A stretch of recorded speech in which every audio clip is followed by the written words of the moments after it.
खुशखबरी। जी हाँ, अब अपना जीवन प्रमाण पत्र घर बैठे ही सबमिट कर सकते हैं। जी हाँ, यूआईडीआई के आधार फेस्ड यानी फेशियल ऑथेंटिकेशन सिस्टम के द्वारा यह संभव हो पाया है। अब आप ना केवल अपना बल्कि अपने संबंधी, मित्र सभी का ही जीवन प्रमाण पत्र घर बैठे ही अपलोड कर सकते हैं, यानी कि सबमिट कर सकते हैं। तो चलिए क्या प्रोसेस है उसका समझ लेते हैं। डिजिटल जीवन प्रमाण दो तरीकों से सबमिट किया जाता है, एक तो फिंगरप्रिंट और दूसरा आइरिस स्कैनर के थ्रू। और उसके लिए हमें बैंक, पोस्ट ऑफिस या सीएससी सुविधा सेंटर जाना पड़ता था। लेकिन क्या होता है कि बढ़ती उम्र के साथ ही आंखों की जो पुतलियां होती हैं वो कमजोर हो जाती हैं, हाथों की लकीरें भी धीरे धीरे मिटने लगती हैं, जिसकी वजह से कई बार फिंगरप्रिंट या आइरिस स्कैनर से डिजिटल जीवन प्रमाण सबमिट नहीं हो पाता है। इसीलिए कार्यालय की तरफ से सलाह दी जाती है कि आप अपना फिजिकल प्रमाण पत्र कार्यालय में जमा करवाएं। तो अब इन सभी को दूर करते हुए हम समझते हैं कि क्या फायदे हैं यूआईडीआई के फेशियल ऑथेंटिकेशन के।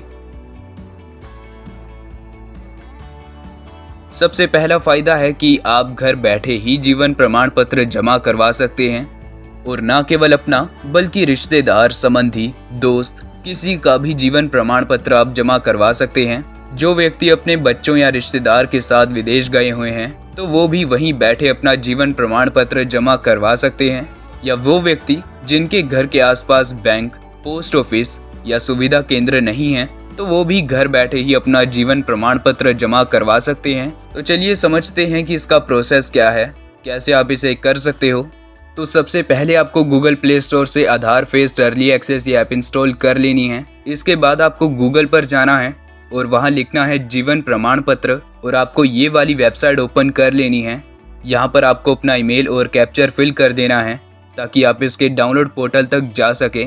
जैसे ही आप वहां क्लिक करेंगे आपसे वहां ओटीपी मांगा जाएगा, जो कि आपकी उस ईमेल आईडी पर आ जाएगा जो आपने वहां सबमिट की थी। देखिए यहाँ पर ओटीपी आ गया है, इसे हम कॉपी कर लेते हैं और यहाँ पेस्ट कर देते हैं और सबमिट के बटन पर क्लिक कर देते हैं। जैसे ही सबमिट के बटन पर क्लिक करेंगे सबसे लास्ट में लिखा हुआ है जीवन प्रमाण 3.6 एंड्रॉइड फेस्ड ऐप, तो हमें इसे इंस्टॉल करना है। जैसे ही हम इसे क्लिक करेंगे तो ये डाउनलोड करने के लिए अवेलेबल हो जाती है। लेकिन इसका जो डाउनलोड का ऑप्शन है वो हमें ईमेल में मिलेगा, यानी कि जब आप ईमेल में जाकर देखेंगे तो आपके पास एक डाउनलोड लिंक आया होगा, और जैसे ही आप उस लिंक पर क्लिक करते हैं तो एप्लीकेशन डाउनलोड होना स्टार्ट हो जाएगी।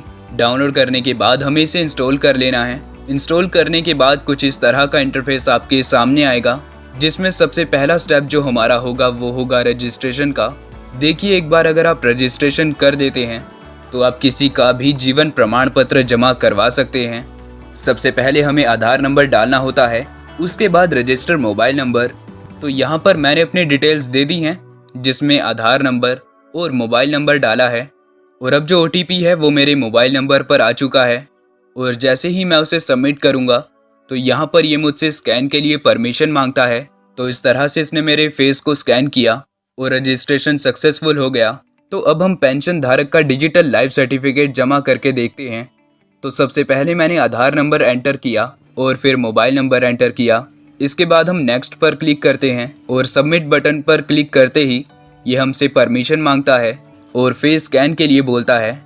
अब देखिए जैसे ही हमने इनका फेस स्कैन किया, इनका डिजिटल लाइफ सर्टिफिकेट सबमिशन का सक्सेसफुल नोटिफिकेशन हमारे पास आ चुका है। तो अब हम इसको चेक करते हैं अपने पीसी में कि सिस्टम में क्या ये अपडेट हो गया है या नहीं।